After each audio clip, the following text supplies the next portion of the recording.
함께 기도하겠습니다. 하나님 아버지, 감사합니다. 이 시간 주께서 사랑하는 자들에게 하나님의 말씀 들려주시기를 기뻐하시니 감사합니다. 성령 하나님, 우리 가운데 오셔서 주의 말씀을 들을 수 있도록 우리의 귀를 열어주시고 행할 수 있도록 우리의 삶의 방향 온전히 바꾸어 주시옵소서. 예수님의 이름으로 기도드립니다. 아멘. 우리가 지난 주일에는 어린이 주일로 우리가 기념해야 지켰고, 이번 주일에는 오늘이 어머니 날이죠. 어버이 주일로 함께 기념하여 지키고 있습니다. 여기 5월 달에 이렇게 가정의 달 이렇게 많이 있는데, 제가 한 20년 전쯤에 들었던 이야기가 있습니다. 가정의 달인데 5월 달이 예배당에 참석하는 숫자는 5월 달이 가장 적다. 5월 초초 어린이 주일에는 시어머니가 안 나오고 어버이 주일에는 며느리들이 안 나와서 예배에 참석하는 인원이 적다. 이런 얘기가 예전에 들었던 기억이 납니다. 하지만 우리가 그 우스개 이야기 소리도 미국에 와서는 참 그것도 부럽습니다. 3대가 함께 예배드리는 그 모습이 할머니와 할아버지 사이에서 아이가 함께 예배드리고 찬송하는 그 모습을 참 우리가 보고 싶잖아요. 그래서 한국에 가면 얼른 어머니 아버지와 더불어서 애들과 더불어서 함께 예배드리고 우리가 그렇게 합니다. 우리가 어버이 주일 가운데에서 생각해 볼 것은 하나님의 계명 가운데 10가지 10계명 가운데에서 5계명입니다. 출애굽기 20장 12절의 말씀이죠. 내 부모를 공경하라. 그리하면 내 하나님 나 여호와가 내게 준 땅에서 내 생명이 길리라. 이 5계명의 말씀을 우리가 생각해 봅니다. 근데 이 5계명의 말씀을 생각해 볼 때 어떤 사람들은 왜 5계명을 자녀들에게만 주셨는가라고 생각할 수가 있습니다. 여러분 생각 한번 해보십시오. 나머지 9개의 계명은 모든 사람에게 주셨어요. 1부터 10까지 계명은 전부 모든 사람이 지키라 한 계명이에요. 근데 5번째 이 계명만 자녀들에게만 주신 계명이잖아요. 내 부모를 공경하라 했으니까 부모가 있는 사람에게 주신 계명이죠. 왜 부모에게는 자녀를 사랑해라 이 계명을 주시지 않고 자녀에게만 부모에 대한 그 공경의 의무를 하나님께서 주셨을까? 여러분 왜 그러셨을까요? 왜 하나님께서 그러셨을까요? 자, 말씀 가운데에서 아니 우리 삶 전체를 돌아보면서 생각한 것이 그럴 필요가 없기 때문이 아닌가 하는 강력한 생각이 듭니다. 부모는 자녀를 사랑합니다. 자녀가 아무것도 하지 않아도 자녀를 사랑합니다. 심지어는 자녀가 부모에 대해서 사랑 안 받을 일만 해도 사랑합니다. 우리 때로 답답한 이웃들이 있죠. 저 아이 그냥 포기하면 저 아빠가 마음 편히 살 것 같은데 그 아이를 포기하지 못하고 계속해서 기도하고 품고 또 품는 그 부모의 모습, 때로 친구의 모습이면 정말 답답한 경우가 덜어 있습니다. 그런데 그게 부모의 사랑이에요. 아무 일도 안 해도 사랑하고 사랑받지 않은 일을 해도 사랑하는 것이 부모의 사랑입니다. 돌아보면 성경 전체에 비춰보면 죄로 오염된 인간은 하나님도 사랑할 수 없고 다른 사람도 사랑할 수 없고 자기 자신을 가장 사랑할 수밖에 없는 그 죄가 우리의 사랑을 오염시킨 결과입니다. 그런데 그 가운데에서도 하나님께서 부모에 대해서는 최대한 자녀 사랑을 남겨두셨어요. 자녀를 위해서입니다. 이게 우리가 부모님께 감사해야 될 이유가 여기에 있죠. 하지만 부모에 대한 자녀의 사랑은 조금 못 따라갑니다. 우리말에 내리사랑은 있어도 치사랑은 있어도 내리는 사랑은 있어도 올라가는 사랑이 없는 그 말이 우리 속담인 것처럼 부모에 대한 우리의 사랑은 못 따라갑니다. 그래서 자녀된 우리에게는 이 5계명, 부모에 대한 사랑과 순종과 경애를 가리키는 이 5계명이 우리에게는 필요합니다. 이런 가운데 우리 로마서 13장 말씀 앞뒤를 살펴보면서 5계명의 의미를 이 시간에 살펴볼 것입니다. 5계명을 지킬 수 있도록 부모님을 주신 하나님 앞에서 우리의 삶의 방향을 한번 되돌아봤으면 좋겠습니다. 먼저 5계명을 주신 전제를 살펴보도록 하겠습니다. 왜 5계명이 있는가? 5계명은 수직적인 인간관계를 전제로 하고 있습니다. 여러분 부모를 공경하라, 이것은 부모와 자녀 간에 수직적인 인간관계가 있는 거예요. 부모가 위에 있고 자녀가 아래에 있으면서 아래에 있는 자녀에게 위에 있는 부모를 공경하라. 지금 이 말씀을 주신 거죠. 하나님께서 부모와 자녀 모든 사람들을 불공평하게 창조하신 것인가? 일단 그것은 아닙니다. 사람은 하나님 앞에서 동등하게 창조되었습니다. 남자와 여자도 동등하게 창조가 되었고, 백인과 흑인과 황인 모두가 동등하게 창조가 되었고, 부모와 자녀 역시 하나님 앞에서 동등하게 창조되었습니다. 그 동등함의 근거는 하나님과 우리 사이의 관계에 있습니다. 여러분, 어떤 아이가 기도하면서 이렇게 기도했다는 얘기 들어보셨을 겁니다. 하나님 할아버지 이렇게 기도했다는 거. 하나님께 기도하는데 하나님 할아버지 감사합니다 뭐 이렇게 기도를 해서 아버지가 물어보더래요. 너 왜 하나님 할아버지라 기도하냐? 아빠가 하나님 아버지 이렇게 기도하는 걸 내가 들으니까 아빠한테 아버지면 나한테는 할아버지잖아. 그래서 내가 하나님을 할아버지 이렇게 부른 거야. 굉장히 똑똑한 아이입니다만은 우리 교회 주일학교를 이수하지 못한 것 같아요. 우리 교회 주일학교에 그 예배를 듣고 성경 공부를 했다면 하나님의 모두에게 아버지 되신 사실을 알았을 거예요. 왜냐하면 우리가 요한복음 1장 12절의 말씀을 기억합니다. 영접하는 자 곧 그 이름을 믿는 자들에게는 하나님의 자녀가 되는 권세를 주셨으니, 이 말씀을 우리가 기억합니다. 우리가 예수님을 믿으면 하나님의 자녀가 됩니다. 우리가 예수님을 영접하면 예수님처럼 하나님을 아버지라 부르는 이런 아들의 권세를 우리가 갖게 됩니다.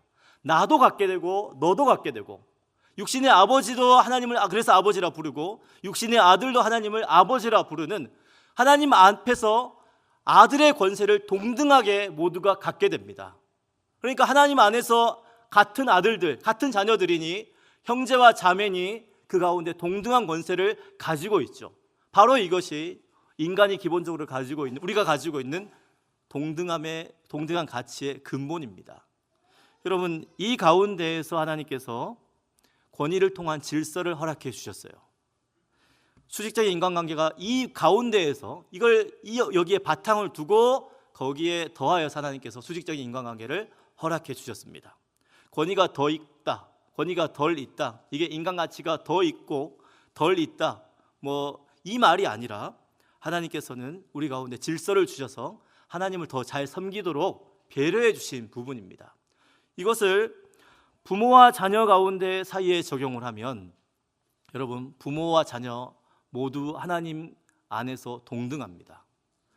내가 밥그릇을 네보다 몇 그릇을 더 먹었는데 네가 내 앞에서 까부냐, 이러면서 이 아이가 나보다 훨씬 떨어지는 그런 열등한 존재가 아니라, 이 아이 역시 예수 그리스도 안에서 예수 그리스도 믿음으로 하나님의 자녀가 된 나와 동일한 그런 권세를 가지고 있는 동등한 가치입니다.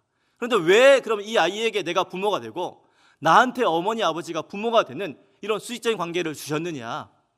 하나님께서는 부모를 축복의 통로로 사용하시기 위하여 부모에게 부모의 권위를 주셨습니다. 돈을 벌어와서 먹여 살리고 도와주고 이런 것 때문에 하나님께서 부모에게 권위를 주신 것이 아니라, 이것보다 그 자녀에 대한 축복의 통로로서 사용하시기 위하여 그 자녀에게 이 부모를 하나님께서 허락해 주신 거예요. 여러분, 그래서 부모가 하나님께서 자녀에게 주신 축복의 통로다, 이 말씀을 어디에서 우리가 확인하느냐? 에베소서 6장 말씀 가운데서 우리가 확인할 수가 있습니다. 여러분, 에베소서 6장 말씀 가운데서 우리가 교동문 가운데 나눴었는데, 마지막 부분에 이로써 내가 잘되고 땅에서 장수하리라. 여러분, 이 복을 누구에게 주셨습니까? 자녀에게 주셨는데, 어떤 자녀입니까? 부모를 공경하는 자녀에게 하나님께서 네가 땅에서 잘되고 장수하리라, 이런 복을 주셨어요. 그러니까 부모가 왜 있는 겁니까? 자녀에게 복의 통로로서, 복을 주시는 통로이기 때문에 하나님께서 자녀에게 대한 배려로 부모를 주신 겁니다. 여러분, 하나님의 이런 뜻을 알고 부모님과 하나님께 감사함으로 섬기시는 저와 여러분 되시기를 주님의 이름으로 축원드립니다. 아멘. 자녀로서 우리가 부모에게 순종해야 되는데, 그러면 우리가 순종해야 되는 부모가 누구인가에 대해서 살펴보고자 합니다. 여러분, 5계명에서 말씀하는 내 부모를 공경하라, 이 부모가 누굽니까? 엄마 아빠 맞습니다. 나를 낳으시고 길러주시는 우리 부모님, 육신의 부모님을 1차적으로 가리킵니다. 하지만 성경 전체를 비춰봤을 때 이 부모는, 육신의 부모는 모든 나보다 위에 있는 권위자에 대한 대표의 말입니다. 나보다 나이가 많다, 부모입니다. 나보다 지위가 높다, 부모입니다. 이런 모든 것을 하나님께서는 이 부모라는 말 가운데에서 우리에게 가르쳐 주었어요. 여러분, 레위기 19장에는 너는 샘머리 앞에 일어서고 노인의 얼굴을 공경하며 내 하나님을 경외하라, 이 말씀을 주셨고, 로마서 13장 1절, 오늘 본문 말씀을 한번 읽어보도록 하겠습니다. 시작. 각 사람은 위에 있는 권세들에게 복종하라. 권세는 하나님으로부터 나지 않음이 없나니 모든 권세는 다 하나님께서 정하신 바라. 각 사람은 위에 있는 권세들에게 복종하라고 하셨어요. 여기에 있는 권세들, 나보다 높은 권위의 소유자들인데, 여러분, 사람이 그렇죠. 나보다 높은 권위가 있고 나보다 낮은 권위가 있습니다. 태어나면서부터 높은 권위가 누굽니까? 부모님이죠.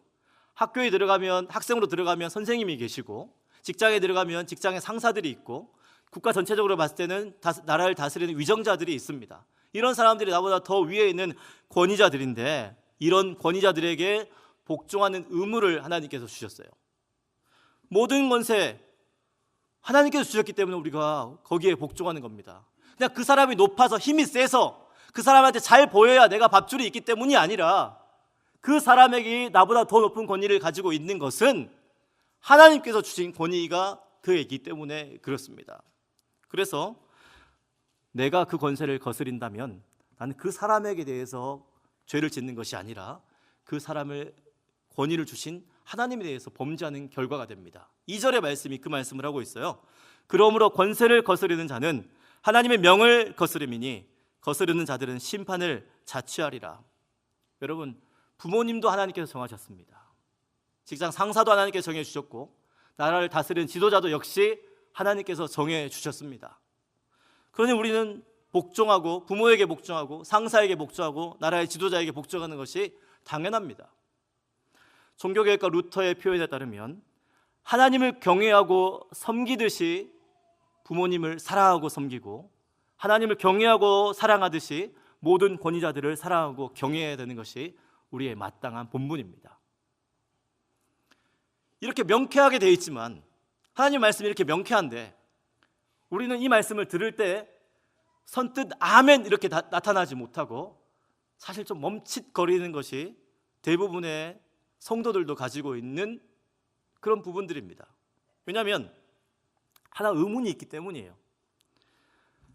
부모가 하나님다우면, 직장 상사가 하나님다우면, 나라를 다스린 지도자가 하나님다우면 아멘 하겠습니다. 언제나 아멘 하겠습니다. 부모가 부모답고, 상사가 상사답고, 지도자가 지도자다우면 이 말에 두말할 것 없이 우리가 순종한다고 하나님 앞에 아멘 큰 소리를 할 수 있습니다. 그런데 아쉽게도 완벽한 부모가 없고, 완전한 상사가 없고, 완벽한 지도자가 없고, 부모다운 부모, 상사다운 상사, 지도자다운 지도자 100% 다 있지 않는 것이 현실입니다. 이게 우리의 현실인데, 이런 현실에서 우리가 그들에게 순종하고 복종해야 하는가? 안 해도 되지 않을까? 때로 안 해도 되지 않을까? 하나님께서는 그럼에도 불구하고 복종하는 것이 성도의 도리이다 말씀하십니다.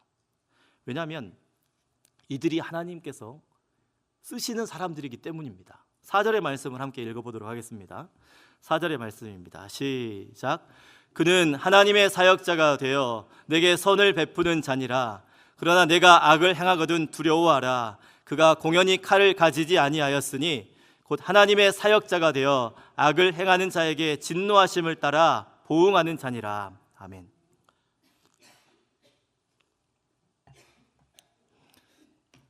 여러분, 생각해 봤을 때 첫째 한 가지는 우리가 함부로 우리 위에 있는 권위자를 판단하기가 쉽지 않습니다. 여러분, 차가 장애물이 걸려있고 차가 앞으로 오는데 자녀들이 뛰쳐나가려고 그럴 때 우리가 어떻게 합니까? 얘들아, 차 온다, 멈춰라, 이렇게 이야기합니다. 근데 그 자녀들은 뛰쳐나가고 싶은데 잡는 엄마 아빠가 원망스러워요. 근데 왜 엄마 아빠는 그 아이를 잡습니까? 차가 오니까 잡는 거예요. 엄마 아빠는 키가 커서 그걸 보니까 그 아이를 안전을 위해서 잡는 거죠. 그 아이는 그 자리에서는 보이지가 않아요. 그래서 자기의 자유를 구속하는 엄마 아빠가 원망스러울 따름이지만 엄마 아빠는 그 아이를 사랑하기 때문에 그에게 그런 명령을 주시는 거예요. 여러분, 우리 아래에 있는 권위자들은 위에 있는 권위자들의 그 깊은 뜻을 때로 헤아리기가 어려울 수 있습니다.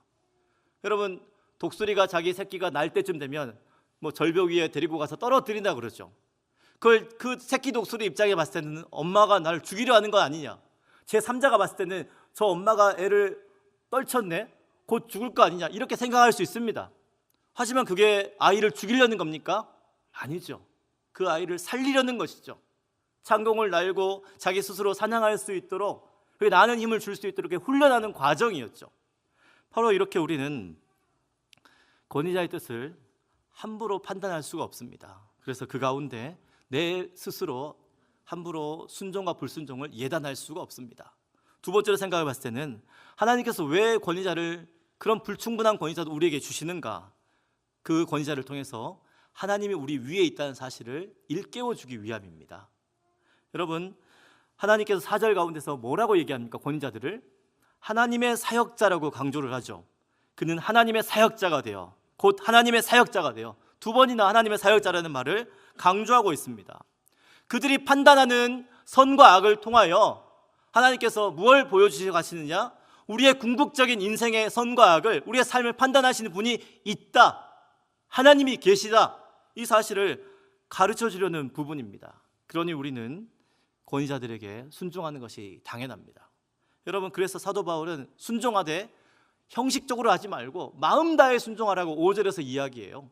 5절에 그러므로 복종하지 아니할 수 없으니 진노 때문에 벌 안 받으려고 할 것이 아니라 양심을 따라 할 것이니라.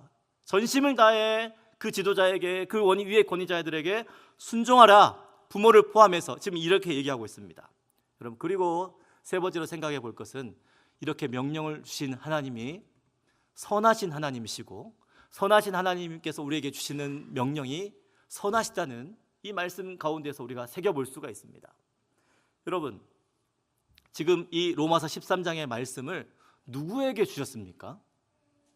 기본적으로 로마에 있는 교회 성도들에게 주셨고, 2차적으로는 오고 오는 우리 모든 성도들에게 주셨죠.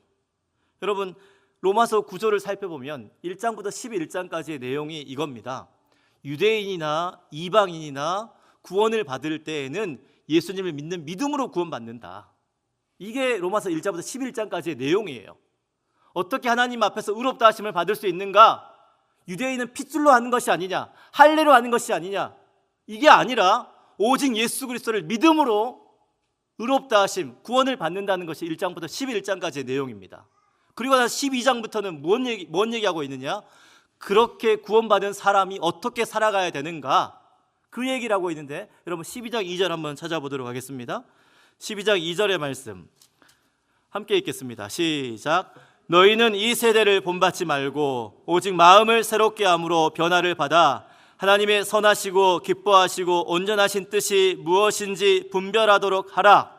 여러분, 하나님의 선하시고 기뻐하시고 온전한 뜻이 분별할 수 있도록 성도에게 주셨으니 그것 가운데 어떻게 살아가야 될 것인지를 주시는 말씀 가운데 오늘 본문이 있습니다. 구원받은 자에게 하나님께서 주셨는데, 구원받은 자는 어떤 사람입니까? 예수 그리스도의 십자가 보혈의 공로를 힘입은 자입니다. 하나님께서 그를 위하여 자신의 아들을 십자가에 죽으심까지 사랑한 자녀입니다. 그 사랑하는 사람에게 하나님께서 쓸데없는 명령, 영혼에 유익이 되지 않는 명령, 안 지켜도 되는 명령 주셨겠습니까? 하나님께서는 사랑 가운데에서 우리의 유익을 위하여 사랑의 명령을 주셨습니다. 그래서 우리는 부모를 포함하여 나보다 위에 있는 모든 권세에게 하나님께 하듯 순종하는 저와 여러분 되시기를 주님의 이름으로 축원드립니다. 아멘. 마지막으로 우리가 부모에게 순종하고 부모를 포함한 모든 권위자들에게 순종해야 될 것을 우리가 말씀을 통해 하나하나 깨닫고 있는데, 그러면 어떻게 순종하는 것이 진짜 순종하는 것인가? 이 부분을 살펴보도록 하겠습니다. 여러분, 오늘 13장 8절의 말씀을 함께 읽으면 좋겠습니다. 13장 8절의 말씀 함께 읽겠습니다. 시작. 피차 사랑의 빚 외에는 아무에게든지 아무 빚도 지지 말라. 남을 사랑하는 자는 율법을 다 이루었느니라. 아멘. 제가 학부에서 법을 전공했는데요, 법을 해석할 때 몇 가지 원리가 있습니다. 그 중에 한 가지 원리는 아래의 법은 그 위의 법의 테두리 안에서 해석하라는 원리가 있습니다. 상위법 아래에서 하위법들을 해석하는 거예요. 그러니까 민법이 있고 형법이 있고 뭐 이런 법들이 있지만 그 모든 법을 포함하는 헌법 아래에서 그것을 해석해야 돼요. 헌법을 벗어나면 이건 위헌적인 해석이고 불법적인 해석입니다. 여러분, 성경 말씀도 우리가 해석하기 어려운 부분이 있는데 때로 그 해석하기 어려운 부분도 우리가 커다란 그 원리 가운데에서 생각해 볼 수가 있습니다. 어떤 사람이 예수님께 물었죠. 어떤 계명이, 하나님의 많은 율법 가운데 어떤 계명이 제일 넘버원의 계명입니까? 예수님께서 뭐라고 하셨습니까? 내 마음 다하고 목숨 다하고 힘을 다하여 내 하나님을 사랑하라. 이것이 첫째 되는 계명이라 말씀하셨고, 둘째는 이와 같으니 이와 같이 내 이웃을 내 몸과 같이 사랑하라. 이것이 선지자와 율법의 강령이니라. 이 말씀을 하셨어요. 하나님 사랑, 이웃 사랑, 이 말씀 가운데에서 우리가 모든 계명들을 해석해야 되는 거예요. 자, 그러면 오늘 말씀도 그 안에서 해석을 해볼 때 부모와 모든 권세들에게 순종하라. 이 말씀도 내 이웃을 내 몸과 같이 사랑하라. 이 말씀 가운데 해석합니다. 그러면 이 말씀이 단순히 자녀들에게 부모를 향한 일방적인 의무가 아니라는 사실을 확인하게 됩니다. 쌍방의 의무를 지는 거죠. 8절 말씀 가운데 피차 사랑의 빚 외에는 아무에게든지 아무 빚도 지지 말라 하는 것처럼 서로 간에 위의 권위자들에게도 아래 권위자들에게, 아래 권위자들에게도 위의 권위자들에게 주시는 말씀인 것을 우리가 확인할 수 있습니다. 첫째는 아래 권위에 있는 사람들에게, 부모를 포함한 위의 권위자들을 순종할 때 사랑 가운데서 순종하라. 이 말씀을 주십니다. 여러분, 에베소서 6장 1절 말씀에 자녀들아 주 안에서 너희 부모에게 순종하라. 이것이 옳으니라. 여러분, 이 말씀을 주시는데 여기서 포커스는 주 안에서 순종하라입니다. 여러분, 권위자들에게 순종할 때 사랑 가운데 순종하라. 이 말씀이 주 안에서 순종하라는 말씀과 같은 말씀이에요. 여러분, 주 안에서라는 말씀은 뭘 얘기하고 있습니까? 주 안에서라는 말씀은 사랑을 담보로 하고 있는데, 사랑은 불의를 하지 아니하는 진실을 담보로 하고 있습니다. 진리 대신 예수 그리스도를 그 안에 품고 있어야만 그것이 진짜 사랑이라는 것을 가르쳐주고 있어요.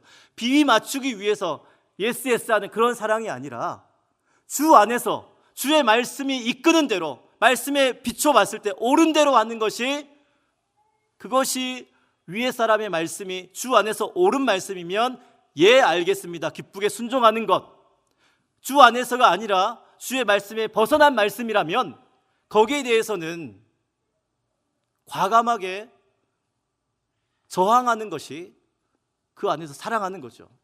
여러분, 쉽습니다. 자녀가 뱀을 달라 그러면 뱀을 줄 사람이 누가 있느냐? 어린 자녀가 칼을 달라 하면 그 칼을 기쁘게 순종해서 줄 부모가 누가 있느냐? 마찬가지로 주 안에서 말씀이 옳으면 기쁘게 순종하는 것, 그렇지 않을 경우에는 그 말씀에 불복할 의무가 사랑 가운데 있는 것이 아랫사람에게 주시는 위에 사람에 대한 사랑 가운데 순종하는 부분입니다. 그리고 위에 있는 권위자, 자신의 권위를 사용할 때도 역시 사랑 가운데 사용하라 하시는 말씀입니다. 여러분, 권위자는 자신의 권위를 가졌으나 자기 마음대로 사용할 수가 없습니다. 아래에 있을 때랑 위에 있을 때랑 사람이 다른 것처럼 위에 올라가면 자기 권력을 쥐면, 권위를 쥐면 내 마음대로 휘두를 수 있는 거 아닙니까? 아닙니다. 자신의 권위가 내가 이룬 것처럼 보일지라도, 내가 노력했고 내가 땀 흘렸고 그래서 취한 것처럼 보일지라도 이 모든 권위 누가 주신 권위냐? 하나님께서 주신 권위라는 것이 성경의 말씀입니다. 특별히 오늘 로마서 13장 1절, 각 사람은 위에 있는 권세들에게 복종하라. 권세는 하나님으로부터 나지 않음이 없나니 모든 권세는 다 하나님께서 정하신 바라. 이 말씀이 때때로 권위의 정점인 국가 지도자에 대해서는 무조건적인 순종으로 비춰질 때가 있었습니다. 그렇게 해석했을 때가 있었습니다. 왜냐하면 이게 로마서 배경에서는 로마 황제까지 올라가는 말씀이에요. 각 사람은 위에 있는 권세들에게 복종하라 했을 때 이 편지를 처음 받았을 로마 사람들에게 있어서는 이게 누구냐? 위에 있는 권세, 위에를 생각해 보니까 로마 황제까지 거슬러 올라갑니다. 근데 로마 황제가 어떤 사람이냐? 하나님을 거스르는 자입니다. 예수님을 핍박하는 자입니다. 본디오 빌라도도 로마 황제의 권한을 힘입어서 예수님을 십자가에 못 박았고, 그 외에도 수많은 로마의 정보의 관리들이 예수님을 믿는다, 이거 하나 때문에 성도들을 핍박하고 죽이기까지 했던 모습을 우리는 초대교회사를 통해서 많이 알고 있습니다. 그것 가운데에서 그러면 그런 사람의, 그런 로마 황제의 명령에도 지금 순종하라 하지 않느냐? 각 사람은 위에 있는 권세들에게 복종하라 하지 않느냐? 그것이 하나님께 주셨다고 하지 않느냐? 때로는 그래서 사도 바울을 비롯해서 성경 말씀이 그런 악한 황제라도 하나님께서 황제의 권위를 인정하시는 것이 아니냐, 이런 것처럼 보입니다. 하나님께서 황제의 권위를 인정하는 것처럼 보입니다. 하지만 이 말씀은 로마 황제의 권위를 인정하는 말씀이 아닙니다. 만약에 로마 황제가 로마서를 읽다가 로마 13장 1절을 읽게 되면 그렇지, 하나님께서 내 권위를 인정해 주셨구나, 이렇게 생각할 것이 아니라 굉장히 기분 나빠할 겁니다. 왜 기분 나빠하냐면, 여러분, 로마 황제는 자기 자체가 신이에요. 자기 자신 자체가 신의 아들로서 신적인 존재였습니다. 모든 경배와 찬송과 영광은 내 자신이 받아야 됐은 그런 존재였습니다. 그런데 자기 스스로가 권력의 근원이었고 권위의 근원인데, 이 말씀은 그렇지 않죠. 이 권위를 누가 주셨느냐? 하나님께서 주셨다. 로마 황제, 네가 왜 그 황제의 자리에 앉아 있느냐? 네가 스스로 앉은 게 아니라 하나님께서 그 자리에 앉게 해주셨어. 여러분, 지금 그 얘기를 하고 있는 거예요. 그러니까 로마 황제는 자기 스스로 신이었고 권위의 근거였는데 그것이 아니라 하나님께서 주신 권위다. 여러분, 그 말을 들을 때 더 이 말씀을 로마 황제가 보게 되면 화가 나게 되겠죠. 하지만 하나님께서 계속 이야기하시기를 너의 권위도 하나님께서 주셨다. 국가 지도자의 권위도 하나님께서 주셨다. 4절 말씀 가운데 계속해서 등장했던 하나님의 사역자, 6절에 하나님의 일꾼. 여러분, 이 말씀 뭡니까? 하나님의 종이란 얘기예요. 사역자, 일꾼, 고상해 보이지만 실질적으로는 하나님의 종이란 얘기예요. 그러니까 로마 황제도 하나님의 종이다. 여러분, 종이 주인의 뜻을 거절할 수가 있겠습니까? 종이 주인의 뜻을 거역할 수가 있겠습니까? 그런 것처럼 로마 황제도 하나님의 뜻에 순종해야 된다. 이런 권위의 정점에 서 있는 로마 황제도 그러할진데, 그 아래의 권위를 가지고 있는 우리 모두, 우리가 주신, 하나님께서 주신 그 자리에서, 그 권위의 자리에서 하나님의 뜻을 드러내야 될 것은 분명합니다. 하나님께서 우리를 사랑하시는 것을 아래 권위들에 있는 사람들에게 사랑 가운데 드러내야 되는 책임이 우리에게 있음을 오늘 말씀은 우리에게 가르쳐주고 있습니다. 사랑하는 성도 여러분, 오늘 어버이 주일을 맞이하여 내 부모를 공경하라 하신 5계명의 말씀을 생각해 보았습니다. 하나님께서 우리에게 공경할 수 있는, 경외할 수 있는 부모님 주신 것도 참 감사한 일입니다. 그리고 부모를 포함해서 우리에게 우리 위에 있는 권위자들을 주신 것이 그들을 섬기는 가운데에서 하나님을 더 잘 섬기고 사랑할 수 있도록 하나님께서 눈에 보이는 배려라는 것을 또한 말씀 가운데 확인합니다. 그리고 이 모든 권위에 대한 순종과 권위의 사용이 남을 사랑하는 자는 다 율법을 이루었느니라 하신 예수님의 명령 아래에서 이루어져야 됨을 우리가 말씀 가운데 다시 한 번 더 확인합니다. 권위에 대해서 복종하고 올바르게 사용하는 가운데 하나님의 사랑의 깊이와 넓이와 높이, 그 모든 것을 깨닫는 가운데 그 사랑 알고 그 사랑을 마음껏 이웃에게 베푸는 가운데 주의 이름을, 예수의 이름을 전하시는 저와 여러분, 우리 교회 모든 성도 되시기를 우리 주 예수님의 이름으로 축원드립니다. 아멘.